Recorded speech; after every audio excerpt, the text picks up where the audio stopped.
ይኸውልሽ ኪራን እንኳን ሞታል እና አንቺ ጻፊ አይደለሽ? ሂጂለታ። በፍጹም እንዳየሽው አይደለም ሁሉም ነገር እንዳየሽው አይደለም። ኪራ እንደማያደርገው አውቃለሁ፣ ግን አንቺ ከሱ ጋር ለመቀራረብ በጣም እየሞከርሽ ነበር። በእውነት እንደዛ አይደለም። ይኸውልሽ ይል ኪራና ሞታል፣ እባክሽ ሂጂለት።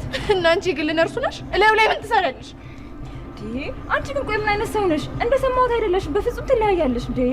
ማለት እኔ ሰማሁት በጣም ታጋሽ እንደሆንሽ ነው። አንቺ ግን በትንሽ ትልቅ ነው ትጉቱግ የምትይው። አንቺ ትሰሚኛለሽ? በጣም መስመርሽን አልፈሻል። ከእንግዲህ ወዲህ አንድ ነገር እስታፈጣለሁ ብለሽ እንዳትሞክሪ እሺ? እንዴ መስመርሽን ያለፍሽ አልመሰለሽም? ቆይ ጤነኛ አይደለችም እንዴ? ቆይ ምን ልሁን ብላ ነው እንደዚህ የምታደርገኝ? ስታስጠላ። እኔ አዊ ምን ያክል ላላማ ይጽሉ ነው ቆይሽ?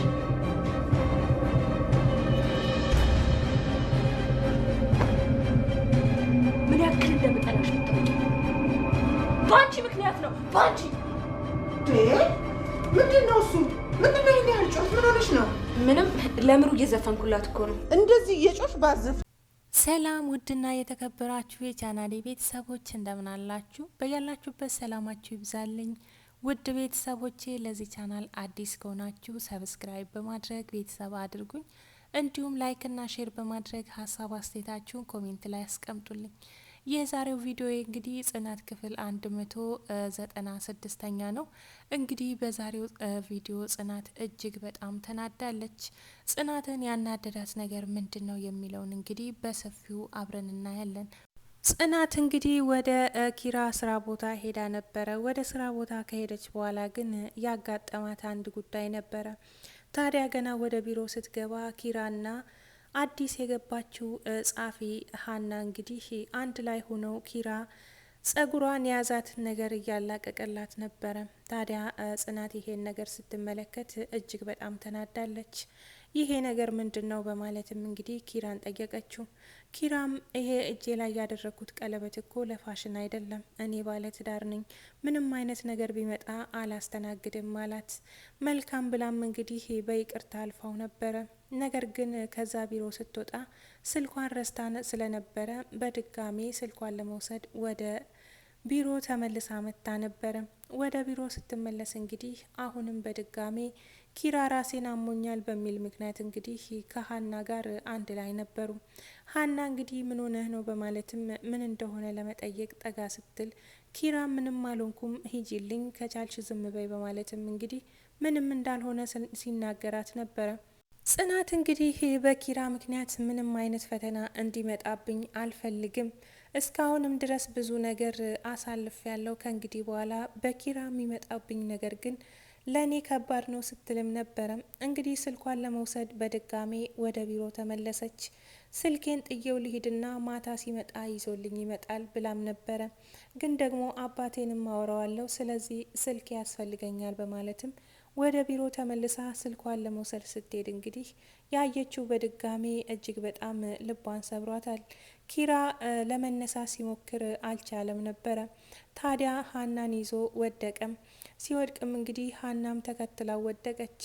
ጽናት ከውጭ ስገባ ሁለቱን አንድ ላይ ተመለከተች። በጣምም ተናዳ ምንም ሳትናገር ስልኳን ይዛ ወጣች። ኪራም እንግዲህ ሀናን ተናዶባት ስራሽን ተመልከቺ፣ አሁን ሂጂና ተከትለሽ እንዳመመኝ ንገሪያት በማለትም እንግዲህ ሀና ጽናትን እንድትከተል አደረገ። ሀናም እንግዲህ በቻለችው መጠን ከኋላዋ እየሮጠች ነበረ። በስተ መጨረሻም ደርሳባት ያየሽው ነገር ትክክል አይደለም፣ እኔ ምንም ያደረኩት ምንም ያጠፋሁት ነገር የለም፣ ነገር ግን ኪራ ታሟልና ተመልሰሽ ይዩ አለቻት። እንግዲህ እሷን በጣም ተናዳ ታዲያ አንቺ ጻፊው አይደለሽም ለምን አታስታምሚውም በማለትም ምላሽ ሰጠቻት። እንግዲህ ሀናም ያየችው ነገር ሌላ ነገር አስቤ እንዳልሆነና ምንም አይነት ነገር ስለ ኪራ ምንም ያሰብኩት ነገር የለም ስትልም ለማስረዳት ሞከረች። ጽናት ይሄንን ነገር ለመረዳት በፍጹም አልቻለችም። የትንሿ ጓደኛ በድጋሜ ትንሿን ለማግኘት እነ ኪራ ጋር መጣች። ስትመጣ እንግዲህ በር የተከፈተላት በር የከፈተችው ሶሲ ነበረች። ሶሲን በሩን ስትከፍት ተመለከተቻት። እናም ምን ፍለጋ እንደመጣች ተናገሪ ስትልም ጠየቀቻት። ታዲያ ትንሿን ፈልጋ እንደመጣች ስትነግራትም ትንሿ በዚህን ሰዓት ስራ ላይ ነች፣ ተመችቷት እየበላች እየጠጣች ዘና ብላ እየኖረች ነው ትላታለች። ታዲያ በዚህ መሀል ምንድነው የምታወራው? እቺ ደግሞ ከየት የመጣች ናት እያለችም ድምጿን ቀንሳ ስትናገር ነበረ። ሶሲም ያልሽውን ሁሉ ሰምቼሻለሁ ስትልም እንግዲህ ጥፊዋን አቅምሳታለች። ሁለቱ ሲጨቃጨቁ እንግዲህ ትንሿ ትሰማና ወጥታ በር ስትከፍት ሁለቱ ውጪ ላይ እየተጨቃጨቁ ትመለከታለች። እንግዲህ ጓደኛዋን እጇን ይዛ ወደ ውስጥ አስገብታ ምን እንደተፈጠረና ምን ልታደርግ እንዳሰበች ጠየቀቻት። እሷም እንግዲህ እየተርበተበተች ምንም እንዳልተፈጠረና ምን እንደተፈጠረ ራሱ አላቅም እያለችም እንግዲህ ትክክለኛ ያልሆነ ምላሽ ሰጥታ ከዛ ወጥታ ሄዳለች። እንግዲህ በስተ መጨረሻም ሶሲ በድጋሜ ወደ እነ ኪራ ቤት መታ እንግዲህ የኪራንና የጽናትን ነገር እየተመለከተች በጣም በራሷ እየተበሳጨች ነበረ። ቢሆንልኝ እኔም እንደነሱ መኖር ነበረብኝ። ቆንጆ ነኝ፣ ምንም አልጎደለብኝም። ታዲያ ለምንድን ነው እንደ ጽናትና እንደ ኪራ ያልኖርኩት? እያለችም እንግዲህ መኝታ ቤታቸው ድረስ ገብታ ብዙ ስታወራ ነበረ። ትንሿም ሶሲን ተከትላ ገብታ እንግዲህ ከዚህ ቤት ምን ትሰሪያለሽ? በድጋሚ ስለምን መጣሽ? ይሄ ደግሞ የባልና ሚስት መኝታ ቤት ነው። ከዚህ ምን ታረጊያለሽ? ነይ ውጪ እያለቻትም ነበረ። ሶሲም እንግዲህ ከማን ጋር እንደምታወሪ አልገባሽም መሰለኝ። አሁን ትርፍ ወሬ ባታወሪ የተመረጠ ነው። ከዚህ በላይ ከሄድሽ ግን ማን እንደሆንኩ አታቂኝም እያለችም እንግዲህ እያስፈራራቻት ነበረ። እንግዲህ ትንሿም ምንም ምላሽ ሳትሰጥ ከቤት ወጥታላታለች። ይሄንን ጉዳይ ደውዬ ለጽናት ማሳወቅ አለብኝ ስትልም እንግዲህ ለጽናት ልትደውል እንደሆነ ከራሷ ጋር ስታወራ ነበረ። ቅዱስም ከሄደበት በሰላም እየመጣ ነው እያሉም እንግዲህ ኒናና ናቲ ቤቱን እያስተካከሉ ይገኛሉ። ኒናና ናቲ እንግዲህ ወደ ቤት ለመሄድ በጣም ፈርተው ነበረ። መንገድ ላይ ጥጡ ይጠብቀናል እያሉም እንግዲህ በጣም ፈርተው ስለነበረ እንደምንም ብለው ግን እሱ የሚወጣበትን ሰዓት ጠብቀው ወደ ቅዱስ ቤት ሄደው ቤት እያስተካከሉ ነበረ። እንግዲህ ኒናና ናቲ እንደሚታወቀው ሁለቱ ከተገናኙ መልካም ነገር እንደማይሰሩ ይታወቃልና እንግዲህ ቤቱን አንዴ እያበላሹ አንዴ እያጸዱም ነበረ። ኒና እንግዲህ ቡናዋን አቀራርባ ቅዱስን በሰፊው እየጠበቁ ይገኛሉ። ኒናና ጆከር እንግዲህ ምን እንደጀመሩ ባይታወቅም ሰኒን መሀል ላይ ቅጥል እያደረጓት ይገኛሉ። ኒናና ጆከር ስለ ሰኒ አብረው ሲያወሩ ነበረ።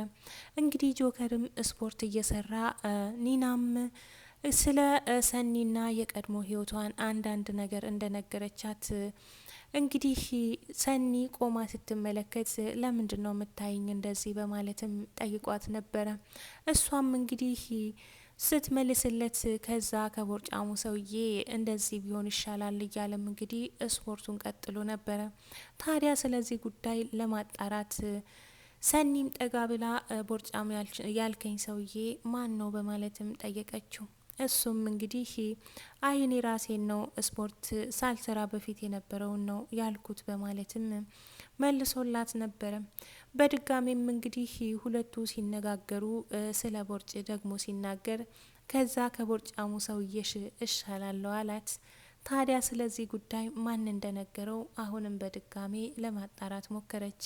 ጆከርንም ስትጠይቀው እንግዲህ ኒኑ ነግራኝ ነው በማለትም እንግዲህ ኒናን አቆላምጦ ሲጠራት ስትሰማ እንግዲህ ሰኒ በጣም ተናዳ ነበረ።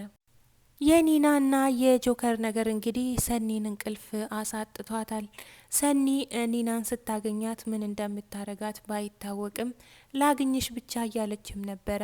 እንግዲህ ጆከርና ሰኒ ምንም አይነት ምላሽ ሳይሰጣጡ በአይናቸው ብቻ እየተገራረፉ እየቀጠሉ ይገኛሉ። እንግዲህ ጆከርም እንደሚወዳት ይታወቃል። ሰኒም ደግሞ ጆከርን እንደምትወደው ይታወቃል። ታዲያ በመሀል የክብሮም ስልክ መደወል እንግዲህ ጆከርን አስደንግጦታል። ጆከር ያላሰበው ነገር ሆኖበታል። እንግዲህ ክብሮም ከብዙ ጊዜ በኋላ ስልክ ደውሎ ሰኒን ሲያወራት እሱ የማይሆን ሀሳብ ውስጥ ገብቷል ማለት ነው። ታዲያ ሰኒ ከማን ትሆናለች? ከጆከር ወይስ ከክብሮም የሚለውን እንግዲህ በሚመጡት ቪዲዮዎች የምንመለከት ይሆናል። ምሩና አጋዧ እንግዲህ በጣም አጋዧ ምሩን እየተፈታተነቻት ትገኛለች። ምሩ ምስኪን እንግዲህ እስካሁንም ድረስ ምንም አልተናገረችም። ነገር ግን ሀሳቧን ለመጻፍ ሞክራ ነበረ። ታዲያ በመሀል ገብታ ሀሳቧንም እንዳትጽፍ ሰኒን ከመሀል አውጥታ እንግዲህ ገና ከዚህ በላይ ያሰቃይሻለሁ እያለች እየዛተችባት ተመልክተን ነበረ። ዛሬም በድጋሜ ባንቺ ነው ይሄ ሁሉ የደረሰብኝ ትላለች። ታዲያ አንቺን እገልሻለሁ እያለችም እንግዲህ ምሩ ላይ እየዛተች ትገኛለች። ምሩ እንግዲህ ዝም ብላ ብቻ በአይኗ እየተመለከተቻትም እናቷ ሮጣ ደርሳላታለች ማለት ነው። ውድ ተመልካቾቼ የዛሬው ቪዲዮዬ ይሄን ይመስላል። በሚቀጥለው ቪዲዮ ምን ተፈጠረ የሚለውን እንግዲህ በሰፊው ይዤላችሁ የምመጣ ይሆናል። እስከዛውም ድረስ በያላችሁበት ሰላምና ጤና ፍቅርና ደስታ ብዝት ይበልላችሁ። እንደተለመደው ቻናሉን ሰብስክራይብ በማድረግ ቤተሰብ እየሆናችሁ አብራችሁን ቆዩላለሁ። ለዛሬ ይዤላችሁ የመጣሁት ይሄን ይመስላል። እስከ መጨረሻው ስለተከታተላችሁኝ አብራችሁኝ ስለቆያችሁ ከልብ አመሰግናለሁ። ባይ ባይ።